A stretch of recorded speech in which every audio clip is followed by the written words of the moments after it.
একদিকে পাকিস্তানের champions trophy আয়োজন, অন্যদিকে ভারতের পাকিস্তানের দল না পাঠানোর সিদ্ধান্ত।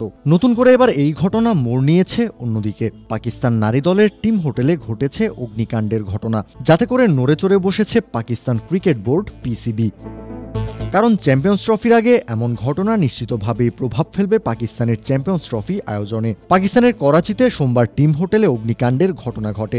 একই সময় সেই হোটেলে অবস্থান করছিল দেশটির জাতীয় মহিলা দল।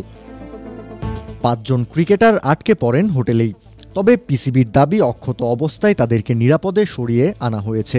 দেশটার সর্বোচ্চ ক্রিকেট নিয়ন্ত্রক সংস্থা এক বিবৃতিতে জানিয়েছে, সৌভাগ্যক্রমে কোনো খেলোয়াড় আহত হননি। পিসিবি দ্রুত ঘটনাস্থল থেকে ওই ৫ খেলোয়াড়কে নিরাপদে সরিয়ে নিয়ে হানিফ মোহাম্মদ হাই পারফরমেন্স সেন্টারে পুনর্বাসন করেছে। সুস্বাদু বাদাম, তিল আর স্বাস্থ্যকর গ্লুকোজ সব মিলিয়ে প্রাণ পিনাট বার। স্মার্ট কিছু খাও। এমন অনাকাঙ্ক্ষিত ঘটনার কারণে মহিলা চ্যাম্পিয়নশিপের ম্যাচগুলো স্থগিত করেছে পাকিস্তান ক্রিকেট বোর্ড পিসিবি দলগুলোর জন্য বিকল্প থাকার ব্যবস্থা করার চেষ্টা করেও ব্যর্থ হয়েছে। পাশাপাশি ক্রিকেটারদের স্বাস্থ্য এবং নিরাপত্তা বিবেচনা করে টুর্নামেন্টটি সংক্ষিপ্ত করার সিদ্ধান্ত নেওয়া হয়েছে বলে জানিয়েছে পিসিবি। একদিকে যখন অস্থির পাকিস্তান, তখন অন্যদিকে চ্যাম্পিয়ন্স ট্রফিতে খেলবে এমন দলগুলোকে পাকিস্তানের বিপক্ষে নেয়ার পায়তারা করছে ভারত।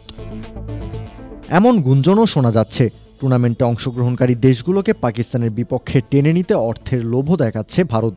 এরই মধ্যে আবার চ্যাম্পিয়ন্স ট্রফি নিয়ে চাঞ্চল্যকর তথ্য প্রকাশ করেছে ফরিদ খান নামে এক পাকিস্তানি সাংবাদিক। চ্যাম্পিয়ন্স ট্রফি হাইব্রিড মডেলে হবে এমন খবর রটাচ্ছে ভারতীয় মিডিয়া বলে মন্তব্য করেছেন তিনি। জানিয়েছেন শীঘ্রই নতুন তথ্য সামনে নিয়ে আসছেন, যা চমকে দেবে সবাইকে।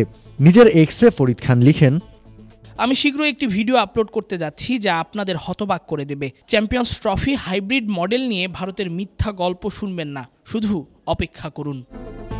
সোমবার অগ্নিকাণ্ডের ঘটনার ঠিক একদিন পরেই পাকিস্তানে শুরু হয়েছে চ্যাম্পিয়ন্স ট্রফি ট্যুর। এবার মাঠের খেলার ভাগ্য কোন দিকে গড়ায় তাই দেখার অপেক্ষা। কাউসার শান্ত, ক্রিক ফ্রেঞ্জি।